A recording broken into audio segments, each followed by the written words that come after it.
Hello friends, नमस्कार, good morning. एक बार फिर आपका स्वागत है आपके अपने यूट्यूब चैनल गुरु ज्ञान अड्डा पर। और आज हम 12 जून 2020 से संबंधित डेली करंट अफेयर के मोस्ट इम्पोर्टेंट 10 क्वेश्चनों पर चर्चा करेंगे। तो देख लेते हैं आज यहाँ के कौन कौन से मोस्ट क्वेश्चन रहने वाले हैं। तो इसी के साथ सबसे पहले आप अपने इस सेशन को अपने सभी दोस्तों में लाइक करते हुए शेयर कर दीजिए। और साथ ही यदि आपको पीडीएफ चाहिए तो आप हमारे टेलीग्राम ग्रुप से जुड़कर ले सकते हैं। लेकिन आपको मैं बता दूं कि जो टेलीग्राम ग्रुप है उस पर अभी आपकी वीडियो नहीं आ रही है, किसी प्रॉब्लम की वजह से, तकनीकी खामी की वजह से। तो बहुत जल्द आपकी एक दो दिन में पीडीएफ आना शुरू हो जाएंगी। तो आप अब तक के जितने भी सेशन हैं उन सब की पीडीएफ वहाँ से प्राप्त कर सकते हैं। इसी के साथ ही फ्रेंड्स, इस सेशन को आप पूरा देखें, एंड तक देखें, क्योंकि एक क्वेश्चन के साथ हम आपको कई छोटे मोटे स्टैटिक जीके, करंट जीके के जो क्वेश्चन है उनको कवर करवाते हैं एक ही क्वेश्चन में। तो आप एंड तक जरूर देखें। आज का पहला क्वेश्चन देख लेते हैं कि करंट अफेयर में आज का क्या पहला क्वेश्चन आपका बनने वाला है। तो हाल ही में किस राज्य ने वंदे उत्कल जननी को अपना राज्यगान का दर्जा दिया है, यानी कि किस राज्य ने वंदे उत्कल जननी को अपना राज्यगान बना लिया है। तो ये आपका उड़ीसा राज्य बनेगा, क्योंकि उड़ीसा ने हाल ही में वंदे उत्कल जननी को अपना राज्यगान बना लिया है, मतलब कि इसको दर्जा दे दिया है राज्यगान का। तो अब फिलहाल बात कर लेते हैं उड़ीसा से संबंधित अन्य फैक्ट की। तो पहले इसी क्वेश्चन पर चर्चा कर लेते हैं। जो आपका वंदे उत्कल जननी जो राज्यगान जो आपका है, इसको 1912 में कांत कवि लक्ष्मीकांत महापात्रा के द्वारा लिखा गया था। और अगर उड़ीसा के करंट उसकी बात करें तो देखिए, स्टैटिक जीके का पोर्शन देख लेते हैं करंट से पहले। भुवनेश्वर यहाँ की राजधानी बनेगी। भुवनेश्वर में ही आपका नालको और एक लिंगराज मंदिर स्थित है। नालको का हेडक्वार्टर भी आपका भुवनेश्वर में है। सीएम यहाँ के नवीन पटनायक हैं। गवर्नर आपके प्रोफेसर गणेशी लाल है। मुख्य न्यायाधीश मोहम्मद रफीक, जो अभी कुछ समय पहले ही बने थे। राज्य वृक्ष आपका उड़ीसा का पीपल रहेगा। राज्य पक्षी आपका ब्लू जे, एक तोते टाइप में ये आपका पक्षी रहता है। राज्य पशु आपका हाथी रहेगा उड़ीसा का। राज्य दिवस 1 अप्रैल को, जो हमने अभी 1 अप्रैल को उत्कल दिवस के रूप में मनाया था। और इसी के साथ ही विधानसभा की सीट 147 है, लोकसभा की सीट 21 है, राज्यसभा की सीट 10 है। और क्या क्या क्वेश्चन यहाँ से और करंट के बन सकते हैं, तो देखिए आपको मैं बता दूँ, हाल ही में जो उड़ीसा सरकार है इसने एक विशेष आजीविका हस्तक्षेप योजना को मंजूरी भी दी थी। इसी के साथ आपको बता देते हैं सिक्किम व मिजोरम के साथ वो one nation one ration card योजना यहाँ पर शुरू कर दी गई थी, आपकी शुरू हो चुकी है यानी कि। और आसमान जो तूफान आया था यहाँ पर, उससे भारी तबाही हुई थी अम्फान तूफान से। और इसी अम्फान तूफान की तबाही के कारण केंद्र सरकार ने उड़ीसा को 5,000 करोड़ रुपए की सहायता राशि देने की घोषणा भी करी थी।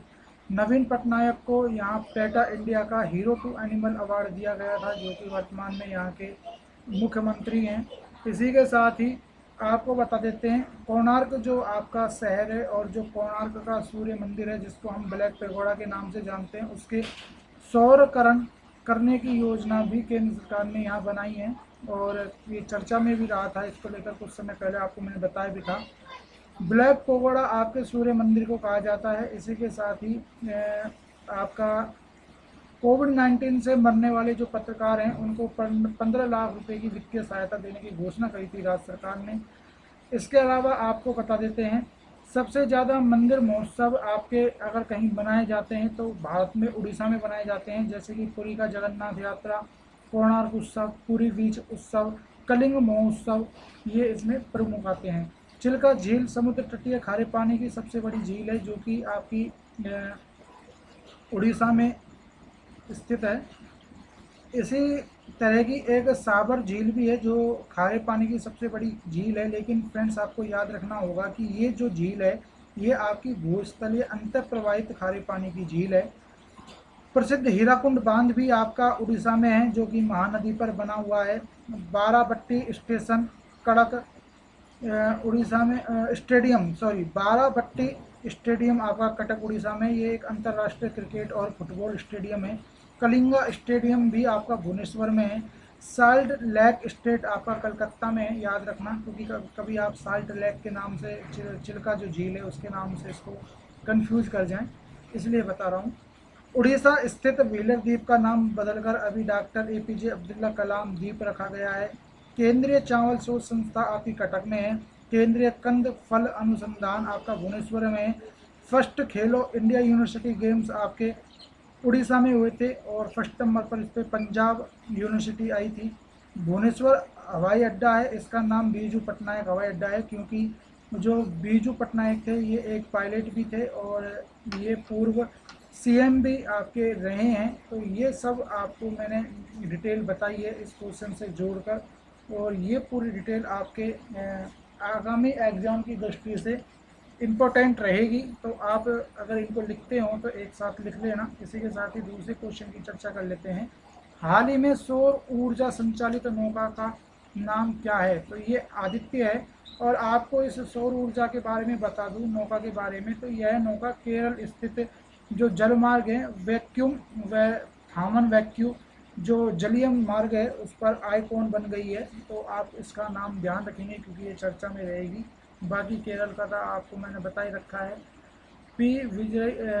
पिनराई विजयन यहाँ के मुख्यमंत्री हैं और राजधानी आपकी तिरुवनंतपुरम है। इसी के साथ आपका जो केरल का एक अभी तिरुचिरापल्ली नाम की एक जगह थी, उसका भी मैंने कल आपको एक क्वेश्चन बताया था करंट अफेयर का, कि जो तिरुचिरापल्ली है आपकी वहाँ रेलवे जंक्शन को CII द्वारा गोल्ड रेटिंग प्रदान की गई है। इसके अलावा मोहम्मद रफ़ीक खान यहाँ के गवर्नर हैं केरल के।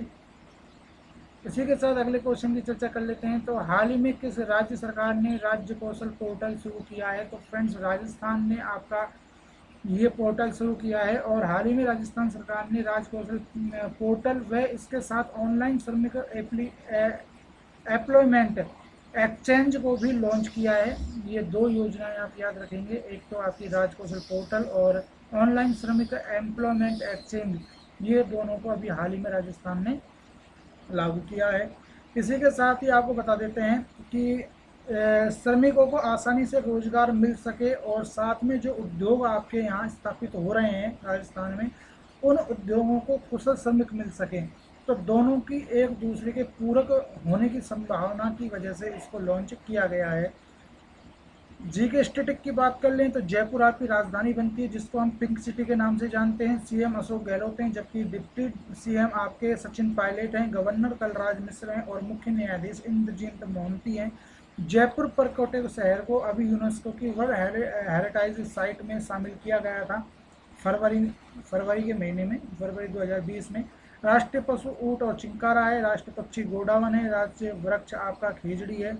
राज्य फूल रोहिड़ा है। और आपके राज्य दिवस 30 मार्च को बनता है। राज्य खेल आपका बास्केटबॉल है। राजस्थान का राज्य मिठाई घेवर है। राज्य नृत्य आपका घूमर है।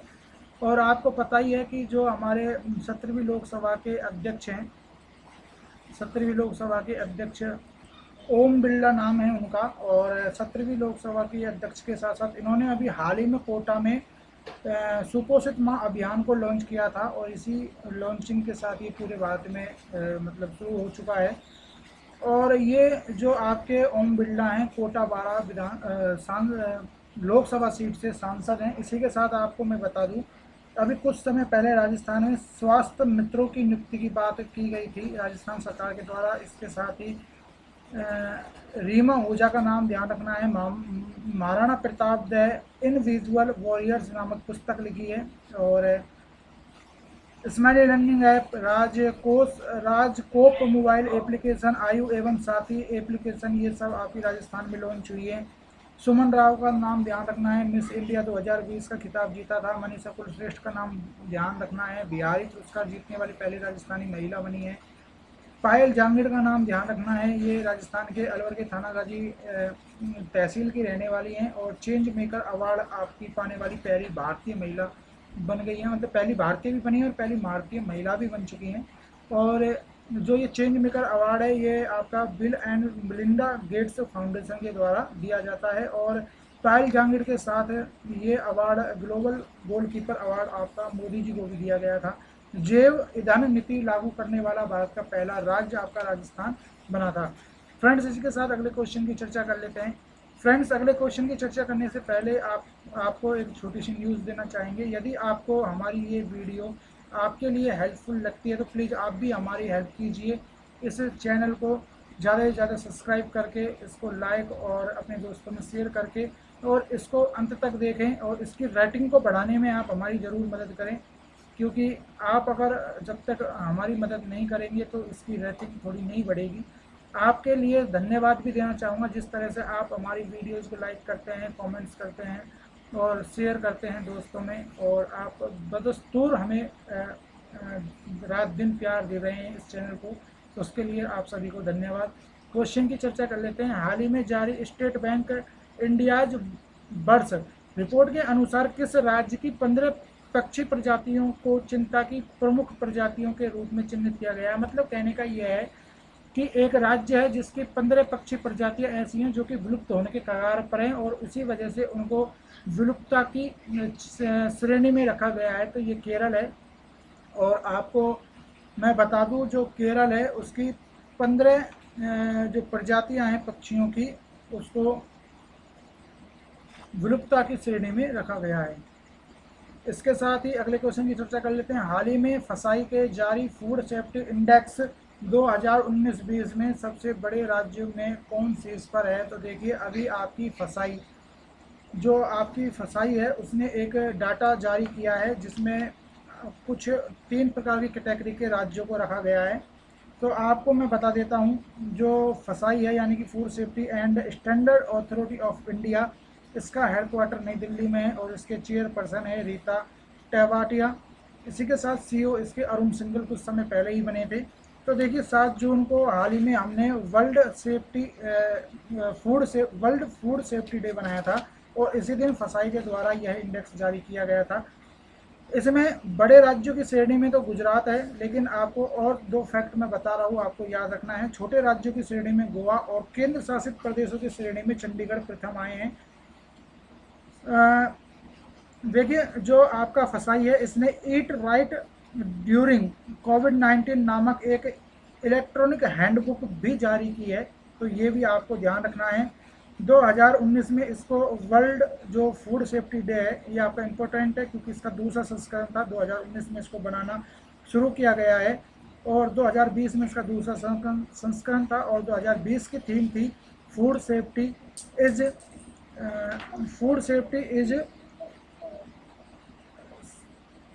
फ्रेंड्स, थोड़ा सा ध्यान नहीं आ रहा, मैं अगले ध्यान आएगा तो आपको ज़रूर बताऊंगा। हाँ, food safety is everyone business इसकी थीम थी। इसी के साथ ही फ्रेंड्स अगले क्वेश्चन की चर्चा कर लेते हैं। तो अगला क्वेश्चन आपका कह रहा है, हाल ही में किस राज्य सरकार ने मुख्यमंत्री शहरी पथ व्यवसायी उत्थान योजना शुरू की है? तो ये आपकी की है मध्य प्रदेश ने। तो देखिए फ्रेंड्स, मध्य प्रदेश आप थोड़ा सा ज़्यादा ध्यानपूर्वक पढ़ें, क्योंकि आपका जो मध्य प्रदेश है ये लगातार नए नए ऐप योजना इनको लॉन्च करते जा रहा है। तो फिलहाल तो आपको मैं यही बताना चाहूँगा, शिवराज सिंह चौहान यहाँ के मुख्यमंत्री हैं, जबकि लालजी दास टंडन यहाँ की राज्यपाल हैं। और इसी के साथ भोपाल को याद रखना है। भोपाल में आपका हाल ही में राजधानी भी आपकी भोपाल है, और भोपाल में आपका गार्बिक क्लिनिक खुला है। इंदौर शहर ध्यान रखना है। इंदौर जो शहर है आपका, इसको जो एक रेटिंग आई थी जिसमें 5 स्टार इस शहर को मिला था इंदौर को।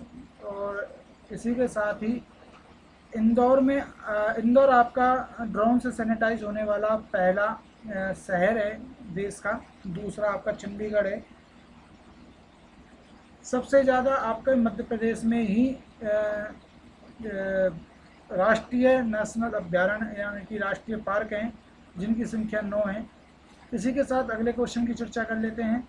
हाल ही में किस राज्य के मुख्यमंत्री ने प्लांट हेल्थ क्लिनिक का उद्घाटन किया? तो मणिपुर राज्य ने किया है।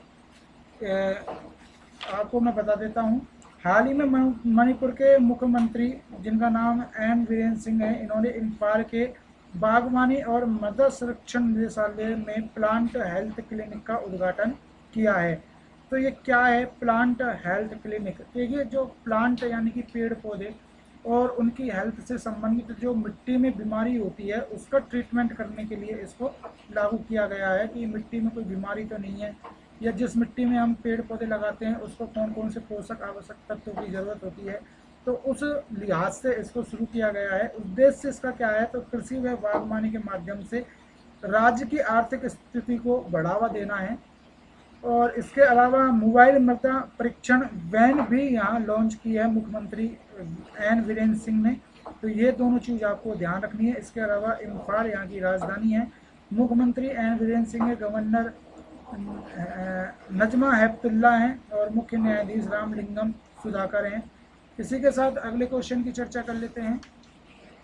अगला क्वेश्चन, हाँ एक चीज़ आप मणिपुर से ये देख लेना, जो सुडोल पहल है इसको आप ध्यान रखना। मणिपुर से मणिपुर में कोविड-19 से लड़ने वाली पहल सुडोल को यूएन के द्वारा 10 वैश्विक सर्वोच्च पहलों में स्थान प्राप्त हुआ है। थंगजाम दवाली है, इनका नाम भी आपको ध्यान रखना है। मणिपुरी टूरिज्म फोरम के संस्थापक हैं। हाल ही में जापान का order of rising sun award इनको मिला था।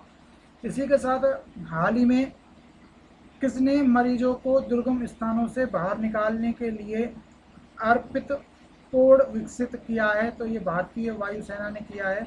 तो आपको बता देते हैं, भारतीय वायुसेना ने हाल ही में पूर्णतः स्वदेशी तकनीक निरूपित आइसोलेटेड ट्रांसपोर्टेशन के लिए एक रेस्क्यू पोड जिसका नाम अर्पित है इसको तैयार किया है। और अर्पित की फुल फॉर्म क्या रहेगी, तो अर्पित की airborne rescue pod for isolated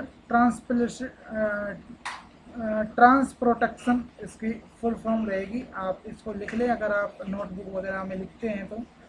इसकी मदद से होगा क्या, तो देखिए इसकी मदद से जो दूर दराज के जो इलाके हैं जहाँ पर संभवतः इंसान का पहुँचना ना के बराबर होता है, या जैसे ऊंची पहाड़ी वाले जो क्षेत्र हैं जहाँ पर निश्चित संख्या में या निश्चित मात्रा में लोग रहते हैं, ऐसे लोगों को कोविड-19 से बाहर निकालने के लिए, मतलब ऐसे जो कोविड-19 के मरीज हैं उनको वहाँ से बाहर निकालने के लिए इसकी हेल्प ली जाएगी। IAF यानी कि इंडियन एयरफोर्स जो है, इसके चीफ मार्शल अभी वर्तमान में राकेश सिंह भदौरिया हैं, ये आपको याद रखना है। और इंडियन एयरफोर्स के द्वारा अभी कुछ दिनों पहले आपका मॉरिशस में मालदीव में एक अभियान चलाया गया था, मॉरिशस नहीं मालदीव में, जिसका नाम था ऑपरेशन संजीवनी, जिससे 6 टन के लगभग खाद्य सामग्री और आवश्यक दवाइयाँ मालदीव को पहुंचाई गई थी एक मालवाहक जहाज के, मतलब वायु जहाज के जरिए। यह आपको ध्यान रखना है। इसके अलावा अगले क्वेश्चन की चर्चा कर लेते हैं। हाल ही में किसने कोविड-19 के लिए कोविड बीप ऐप लॉन्च किया था, तो ये जितेंद्र सिंह ने किया है। तो देखिए हाल ही में जितेंद्र सिंह है, इन्होंने डोनर यानी कि development of north east region, इसके ये मंत्री हैं डोनर के, तो इन्होंने कोविड बीप नामक ऐप लॉन्च किया है। और जो जितेंद्र सिंह है ये आपके डोनर की आपको मैंने बता दिया full form, development of north east region के मंत्री हैं। कोविड बीप क्या है, तो एक भारत की पहली स्वदेशी वायरलेस शारीरिक निगरानी प्रणाली ऐप है, और ये continuous oxygen and vital information detection biomed ECIL ESIC code है, तो ये आपको ध्यान रखना है। इसी के साथ ही आपको मैं बता दूं, कोविड केयर ऐप जो था कोविड-19 से संबंधित आपको प्रमुख ऐप बता रहा हूँ फ्रेंड्स, अलग अलग राज्यों के, तो इनको आप ध्यान में रखना। अगर आप लिखते हो तो इन्हें एक जगह लिख लेना। Covid care app Himachal Pradesh के द्वारा लॉन्च किया गया। कोरोना वॉच ऐप ये कर्नाटक द्वारा लॉन्च किया गया। आरोग्य सेतु भारत सरकार के द्वारा लॉन्च किया गया। महाकवच ऐप ये महाराष्ट्र सरकार के द्वारा लॉन्च किया गया है। Test yourself Goa app ये गोवा के द्वारा लॉन्च किया गया था। नाड़ी ऐप ये पांडुचेरी के द्वारा लॉन्च किया गया था। रक्षा सर्व ऐप छत्तीसगढ़ पुलिस के द्वारा लॉन्च किया गया था। सेल्फ डिक्लेरेशन ऐप नागालैंड के द्वारा लॉन्च किया गया था। तो ये कुछ ऐप हैं जिनको आप ध्यान में रखेंगे, प्रमुख ऐप हैं, क्योंकि यहाँ से क्वेश्चन आपके आने की संभावना रहेगी। इसी के साथ अगले क्वेश्चन की चर्चा कर लेते हैं। हाल ही में गूगल क्लाउड ने भारत में अपने वरिष्ठ निदेशक के रूप में किसे नियुक्त किया है? तो अनिल वल्लूरी को नियुक्त किया है। तो गूगल की बात करें तो 1998 यानी कि 1998 में इसकी स्थापना हुई थी। हेडक्वार्टर कैलिफोर्निया यूएसए में है। सीईओ सुंदर पिचाई हैं, भारतीय मूल के हैं ये। और इसके अभी वर्तमान में जो संस्थापक हैं वो लैरी पेज और सरगरी ब्रिन है। इसके साथ में इसकी जो गूगल है इसकी जनक कंपनी कौन सी है, यानी कि इसकी मात्र कंपनी कौन सी है? तो अल्फ़ाबेट INC इसकी जनक कंपनी है, यानी कि मात्र कंपनी है, ये ध्यान रखना, अल्फ़ाबेट INC। इसके साथ ही कुछ अपॉइंटमेंट आपको मैं बता देता हूँ। शिखा शर्मा गूगल पे इंडिया की सलाहकार हाल ही में नियुक्त की गई थी। और एक आपका टॉक बैक नाम से एक आपका वर्चुअल ब्रेड कीबोर्ड विकसित किया गया था गूगल की तरफ से। और कम दिखाई देने वाले यूजर्स जो होते हैं उनके लिए ये वर्चुअल ब्रेड कीबोर्ड जिसका नाम था टॉक बैक विकसित किया गया था। और सौडार एप्लीकेशन भी गूगल के द्वारा आपका लॉन्च किया गया था, तो ये आप ध्यान रखेंगे। इसके साथ ही अगला क्वेश्चन देख लेते हैं। हाल ही में किसकी अध्यक्षता में महिला एवं बाल विकास मंत्रालय ने एक कार्यबल का गठन किया है? तो ये जय जेटली की अध्यक्षता में इसका कार्यबल का गठन किया गया है। तो हाल ही में महिला एवं बाल विकास मंत्रालय द्वारा जया जेटली की अध्यक्षता में महिलाओं एवं बच्चों के स्वास्थ्य को ध्यान में रखते हुए जांच करने हेतु एक कार्यबल का गठन किया गया है। यह महिलाओं के विवाह की जो 18 वर्ष की उम्र है उस पर भी परीक्षण और शोध करेगा। इसके अलावा शिशु मृत्यु दर, मातृ मृत्यु दर और जो आपके पोषक तत्व हैं उनका, मतलब कई मुद्दों पर ये महिला और बच्चों से संबंधित मुद्दों पर कार्य करेगी और उसके बाद में ये रिपोर्ट जारी करेगी अपनी भारत सरकार को।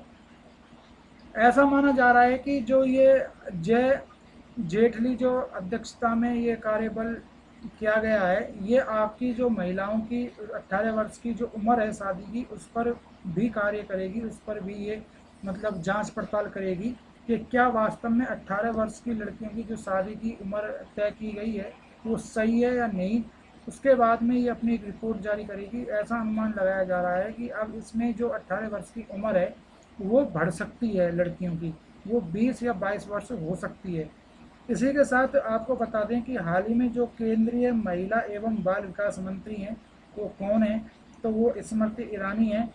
और स्मृति ईरानी इस विभाग के साथ साथ कपड़ा मंत्रालय की भी मंत्री हैं और इनका अमेठी लोकसभा संसदीय क्षेत्र है स्मृति ईरानी का। इन्होंने राहुल गांधी को यहाँ से हराया था। आज का होमवर्क सवाल देख लेते हैं। तो हाल ही में चर्चित पुस्तक बिहाइंड द मास्क कोविड-19 के लेखक कौन है? तो ये आपको बताना है। काफ़ी चर्चित पुस्तक है ये वर्तमान में। और कल का जो हमने आपसे क्वेश्चन किया था वो किया था कि हाल ही के दिनों में भारत के पश्चिमी तट पर कौन सा तूफान आया था? तो निसर्ग नामक तूफान ये भारत के पश्चिमी तटों से आकर टकराया था, जिसके चलते पश्चिमी बंगाल नहीं, महाराष्ट्र और गुजरात में काफ़ी तबाही हुई थी। और ये आपका आज का सेशन था, काफ़ी रोमांच भरा हुआ सेशन था, काफ़ी आपको हमने डिटेल देने की कोशिश की है। और आप इसे अधिक से अधिक अपने दोस्तों में लाइक करते हुए शेयर कर दिए। धन्यवाद। कल एक बार फिर मुलाकात होगी नए सेशन में, तब तक के लिए स्टे होम स्टे सेफ। नमस्कार।